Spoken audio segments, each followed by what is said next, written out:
السلام عليكم ورحمة الله تعالى وبركاته. I'm Salma Al-Mahdi.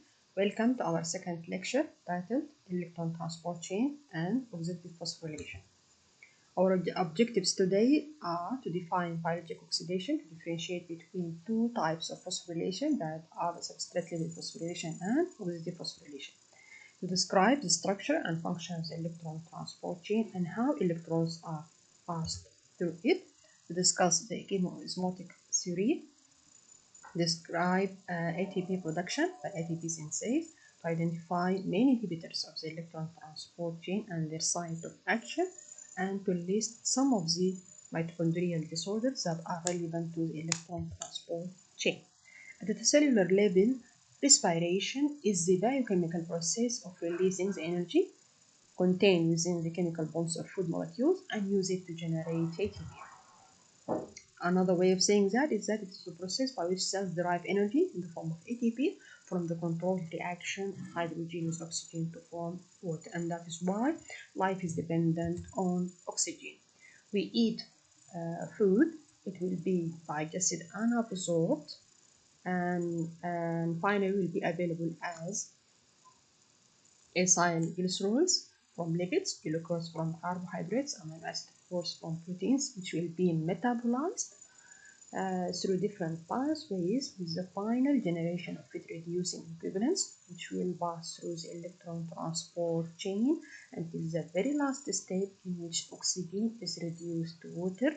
And this is linked to another reaction, that is phosphorylation of ADP to form ATP. So respiration, which is reducing oxygen to form water, and phosphorylation, which is adding a phosphate group to ADP to form ATP. The two are linked together. If there is no oxygen, there will be no production of ATP and no energy to derive the different biologic process. This is done in the mitochondria, which is termed the powerhouse of the cell. Mitochondria is a site for capturing most of the energy from respiratory oxidation of carbohydrates, lipids, and proteins as reducing equivalents, as we have already shown. So what is the electron transport chain? It is also known as the respiratory chain. It is a series of catalysts that can collect and transport reducing equivalents and direct them to their final reaction with oxygen to form water. What do we mean by electron transfer? We mean transfer of a single electron equivalent in an oxidation reduction reaction. We have three types of electron transfer in the electron transport chain, either as an electron directly as an electron, for example, in converting ferric to ferrous, as a hydrogen ion or as a hydride ion. A new term here is redox potential, is related to delta G. You remember delta G from the enzyme course. Delta G is a free energy change, is proportionate to the tendency of reactants to donate or accept electrons. Alternatively, and because they are directly proportional to each other, we can express delta G numerically as a redox potential. So, redox potential is a numerical expression of delta G, in which delta G equals negative N times F times E. N is the number of moles of electrons involved in the redox reaction, in the oxidation reduction reaction. F is Faraday's constant, and E, of course, is the symbol for the redox potential. Redox potential is a tendency of a chemical species to acquire electron and thus be reduced, expressed in volts or millivolts. Or it is a measure of the affinity of a substrate for electrons, that is to say, it is electronegativity compared with hydrogen set at 0, expressed in volts or millivolts. E, capital E, is, as we said, the symbol for redox potential, can be accompanied by either a prime or naught. E naught, or the standard reduction potential, it is expressed in, or it is related to chemical systems. It is measured under standard conditions, whereby all reactants are present in 1 mole concentration, atmosphere is set at 1, temperature is not to have 5 degrees centigrade, and the hydrogen electrode reaches 0, and the pH is also 0. E prime naught is a standard redox potential, however, in a biologic system. Prime indicates adjustment for the physiologic pH, that is 7, and the hydrogen electrode will be, of course, reading 0.4 at that point. The rest of the condition will be standard. So the only difference between E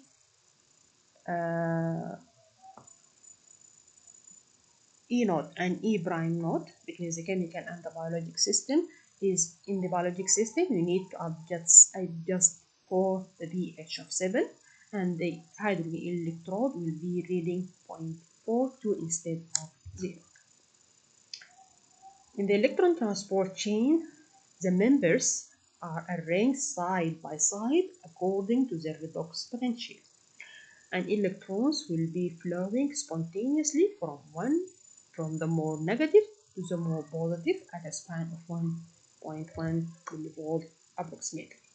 This table here lists some of the components arranged according to their redox potential from the more negative at the top of the table to the more positive at the bottom of the table. You can see here the first two rows, we have an reducing equivalent, a redox potential of 0.32 and a redox potential of 0.29. The more positive comes second because the more negative will be here first, and so on. Electron transport chain is a very important system. Is present in the mitochondria in eukaryotes, animal cells, in chloroplast in the eukaryotic plant cell, as well as the plasma membrane of prokaryotes. And this tells you the significance of the electron transport chain. It is found in both eukaryotes and prokaryotes because it is very important for life. Structurally, the mitochondria has a double membrane, an outer membrane that is permeable, freely permeable, and inner membrane that is selectively permeable, as inner membrane contains the electron transport chain. In between the inner and outer membranes, there is what we call the intermembrane space, and the core, or the interior of the mitochondria, is called the matrix. Remember compartmentalization that we have mentioned in the past lecture.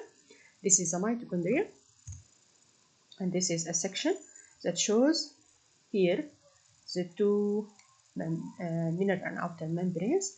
The outer membrane contains enzymes such as acyl-CoA synthase. The intermembrane space contains enzymes such as adenylyl cyclase. The inner membrane, of course, contains electron transport chain and ATP synthase. The interior, the matrix, contains citric acid cycle and beta oxidation enzymes. The membranes will be folded in what we call crystal that projects into the core of the mitochondria. Electron transport chain is present as four-folded protein lipid complexes that span the inner mitochondrial membrane in a nearly constant molar proportion. So we have equal concentration of all of the components at a certain time. Complex 1, known as NADH dehydrogenase or NADH coenzyme Q oxidoreductase, because it reduces NADH and at the same time oxidizes Q. So the name is derived from its action. Complex 2, succinate dehydrogenase or succinate Q reductase, oxidizes succinate and reduces ubiquinol or Q.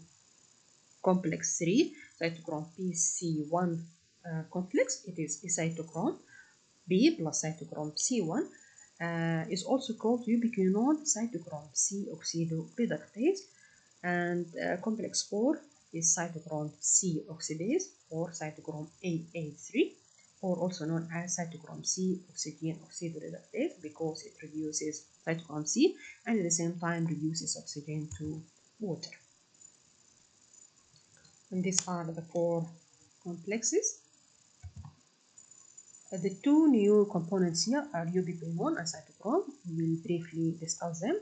Ubiquinone, coenzyme Q, or simply Q, is a benzoquinone with an isoprenoid side chain, just like the structure of vitamin K. It is a small lipid-soluble molecule, meaning that it's hydrophobic, and this means that it can freely diffuse or move within the inner mitochondrial membrane. Ubiquinone has three peculiar characteristics that are relevant to the electron transport chain. The first thing is that it acts as a junction between two electron donors and one electron acceptor. So it can accept one electron and become semiquinone, or it can accept two electrons and becomes hydroquinone. The second thing is that it can shuttle reducing equivalence between the other non-mobile components. We said ubiquinone is freely mobile, so it can move the equivalence between the non-mobile, the fixed components, acting as a messenger between them. The third characteristic of ubiquinone is that it carries both electron and proton, so it can carry electrons, and at the same time it can carry protons, so it will have an important role in coupling electron flow to proton pump. What are cytochromes? From the name cytochromes, cyto relating to cell, and chromes are colored bodies. Cytochromes are hemoproteins, so they contain heme as a prosthetic group, just like gluten and hemoglobin, and they are widely distributed in the body and in nature. It's present in eukaryotes, in prokaryotes as well, and in bacteria as well. Cytochromes differ in their light absorption spectrum, in their redox potential, and whether they are mobile or fixed. We have three classes of mitochondrial cytochromes called A, B, and C. All cytochromes are dehydrogenases with the exception of the cytochrome oxidase, or AA3. It is an oxidase. In the electron transport chain, we have the cytochromes B, C1, C, and AA3. They carry electron from flaviproteins to the last component, that is AA3. Specifically, cytochrome oxidase has the enzyme combination name 1931, 1 being an oxidoreductase, as we said, 9 because heme is the electron donor, and 3 because oxygen is the acceptor in the reaction, and 1, of course, is a specific name of this oxidoreductase. It contains 2 molecules of heme and 2 molecules of copper. Cytochrome oxidase is located in the end of the electron transport chain. So it is the terminal or the last component of the electron transport chain. It has very high affinity for oxygen. It will keep functioning until the last molecule of oxygen. Another thing about cytochrome oxidase is that it catalyzes an irreversible reaction. Actually, the only irreversible reaction in the electron transport chain. The rest of the reactions or the steps are reversible. Cytochrome oxidase can be inhibited by cyanide, by hydrogen sulfide, and by carbon monoxide. All of these are poisons because they inhibit the cytochrome oxidase, they will inhibit the electron transport chain, and they will prevent energy production. So they will lead to cellular death or the death of the whole organism.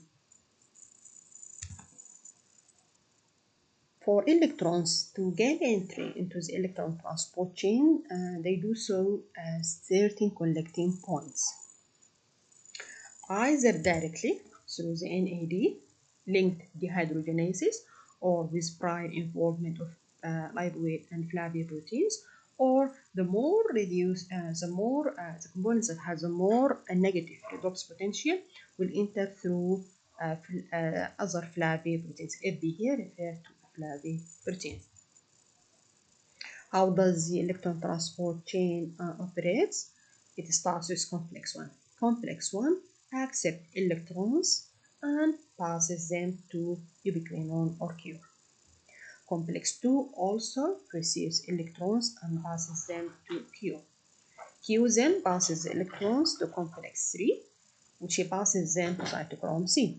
Cytochrome C, by its turn, passes the electrons to complex 4, and complex 4, of course, uses the electrons and hydrogen ions to reduce oxygen to water. Let us go through the steps again. Complex 1 receives electrons and reducing equivalents and passes them to Q. Complex 2 also passes reducing equivalents to Q. Q passes reducing equivalents to cytochrome BC1 or complex 3. Complex 3 then passes the reducing equivalents to cytochrome C. Cytochrome C passes them to complex 4, which is cytochrome C oxidase, or the AA3, which uses them to reduce oxygen to water. So now we have finished talking about electron transport. We will talk a little bit about phosphorylation. And as you know, phosphorylation is adding a phosphate group to a molecule. It is a very important biochemical process for life. Phosphorylation plays a major role in biological system, particularly in metabolism. You will come across so many examples of phosphorylation in metabolism, energy transfer, as we are going to see today in how the electron transport chain is used to couple to ATP production or energy production, and in signaling pathways where phosphorylation will be part of your discussion of hormones and signal transduction. Today we will focus on two types. On one type of phosphorylation, that is oxidative phosphorylation, which is ATP generation in the energy, acting in energy production. There is another important substrate level phosphorylation, which occurs in other types of metabolic pathways, such as glycolysis and citric acid cycle, where the substrate is directly phosphorylated. You get many intermediates, but in oxidative phosphorylation, you get ATP. Oxidative phosphorylation follows, of course, oxidative steps and metabolism of molecules such as carbohydrates, fats, and amino acids. And the final stage, of course, is cellular respiration, the respiratory chain or the electron transport chain, where the oxidation drives ATP synthesis. Oxidative phosphorylation is defined as a system that couples respiration with the generation of high energy intermediate ATP. It uses the energy produced by oxidation of nutrients to form ATP. And we'll see how that takes place. This diagram here represents respiration and oxidative phosphorylation. Respiration is obtaining reducing equivalents from food through digestion, of course, and absorption, from metabolism, through different amphipolic pathways such as the citric acid cycle. Finally, you get reducing equivalents that will pass through the electron transport chain, which will be finally, of course, in reduction of oxygen to form water. But at the same time, you get phosphorylation of ADP to ATP. How does phosphorylation takes place, or how does it occur? Chemoosmotic theory explains that. The chemoosmotic theory is proposed by Peter Mitchell in 1961, for which he received the Nobel Prize. It is considered to be one of the great unifying principles of biology in the 21st century. It unifies or links or couples or explains how respiration is linked to phosphorylation or ATP synthesis. Chemoosmotic theory postulates that energy from oxidation of components in the electron transport chain is coupled to translocation of hydrogen ions from the inside to the outside of the inner mitochondrial membrane. When an electron transport chain member reduces another, the next one, the energy is used to pump hydrogen ions across the inner membrane into the intermembranous space. So every member of the electron transport chain, we said it acts as a donor and a recipient of electrons. By one hand, it receives an electron and or reduced equivalent and will pass them to the next component in the electron transport chain.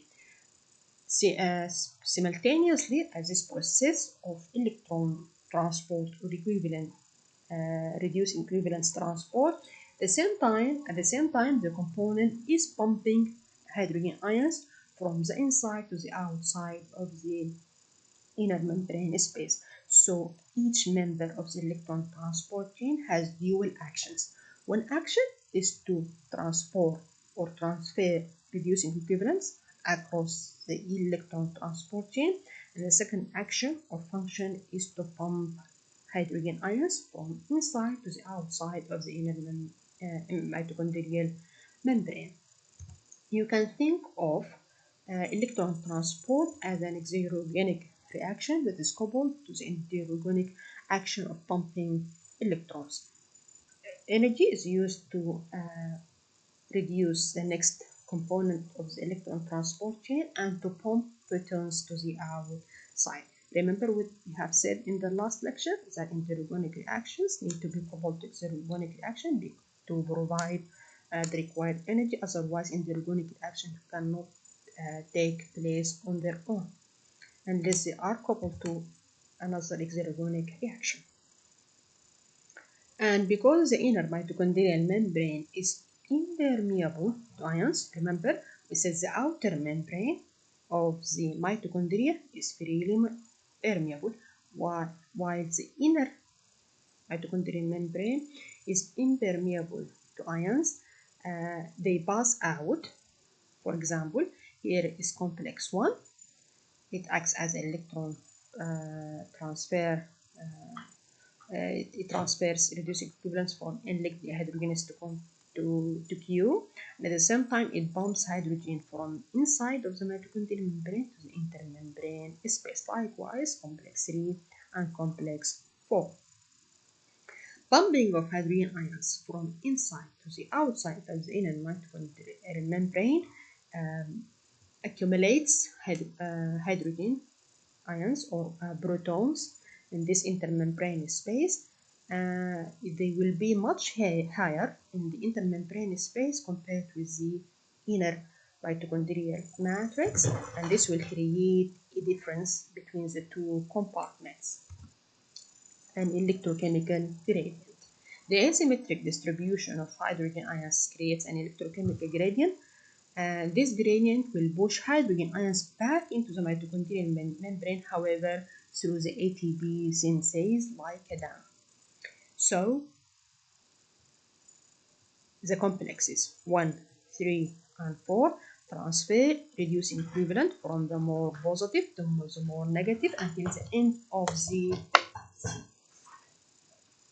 electron transport chain. At the same time, complexes 1, 3, and 4 act as proton pumpers, pumping protons from the inside of the mitochondrial matrix to the intermembrane space.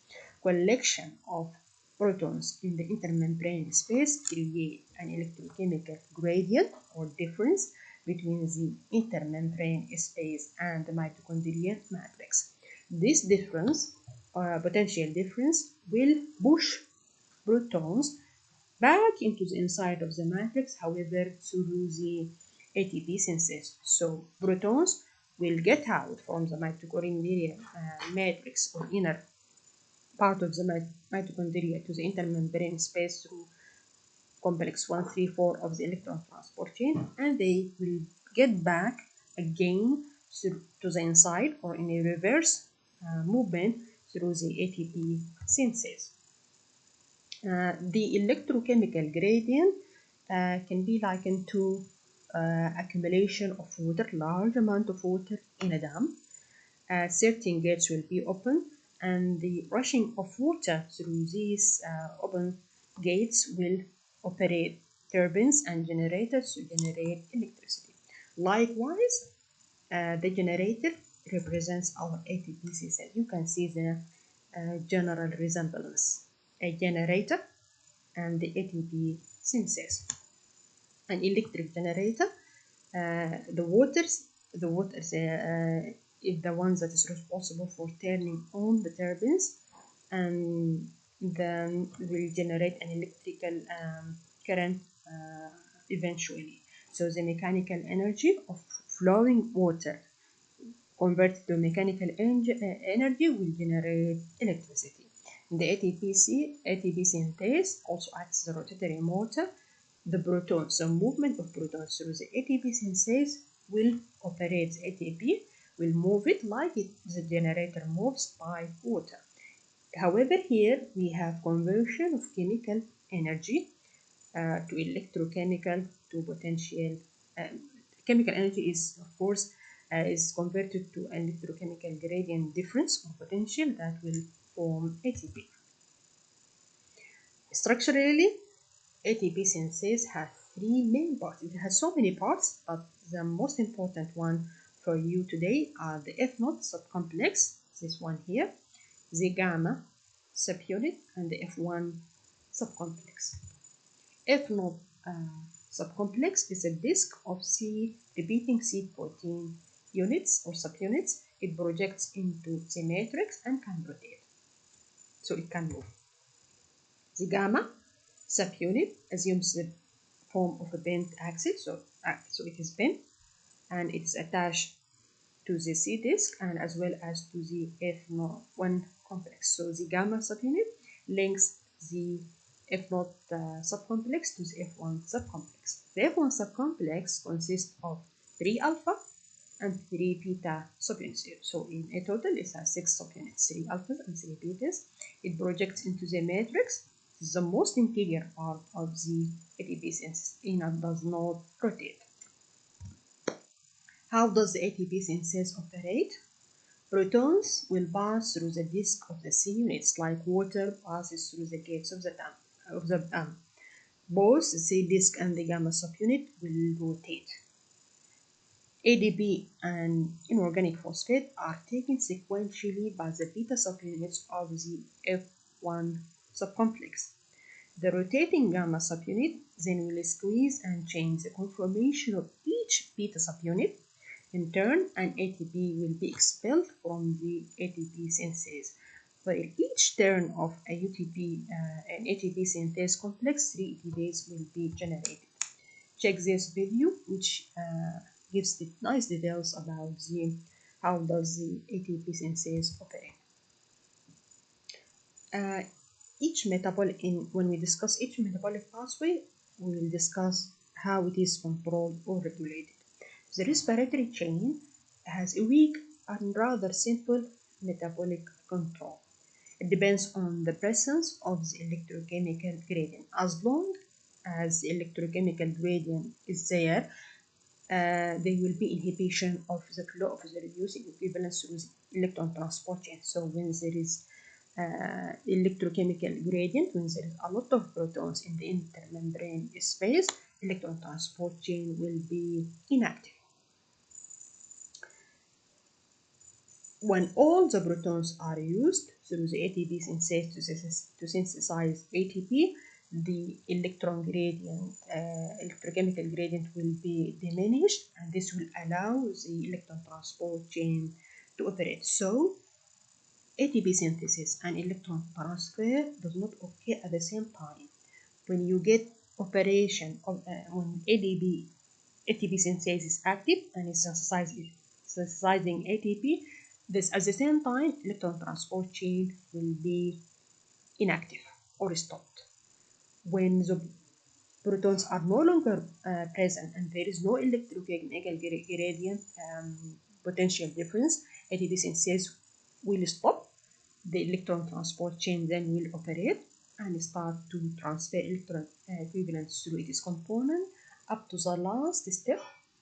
And at the same time, of course, the components of the electron transport chain will pump hydrogen ions from the inside to the outside of the inner mitochondrial membrane. Okay, you get this? They do not act at the same time, they each in turn. Why? Because when all the protons are used to produce ATP,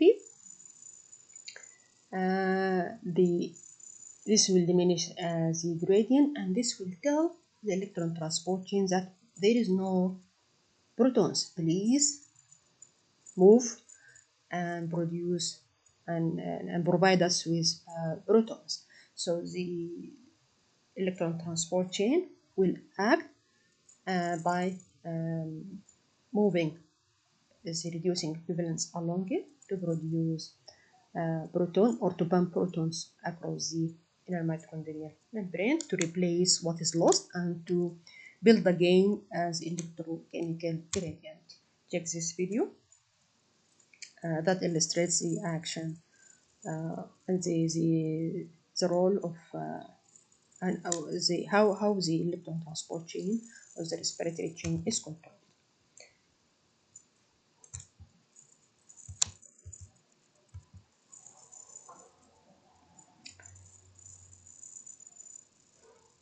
The biomedical relevance of the electron transport chain oxidative phosphorylation is exemplified by two mitochondrial disorders, that is fatal infantile mitochondrial myopathy and renal dysfunction, which is a severe deficiency of the majority of oxidoreductases of the electron transport chain. Second example is mitochondrial encephalopathy, lactic acidosis and stroke, LILAS, which can be inherited or sporadic, and mutation in the mitochondrial DNA that leads to the deficiency of complex 104. Serious conditions.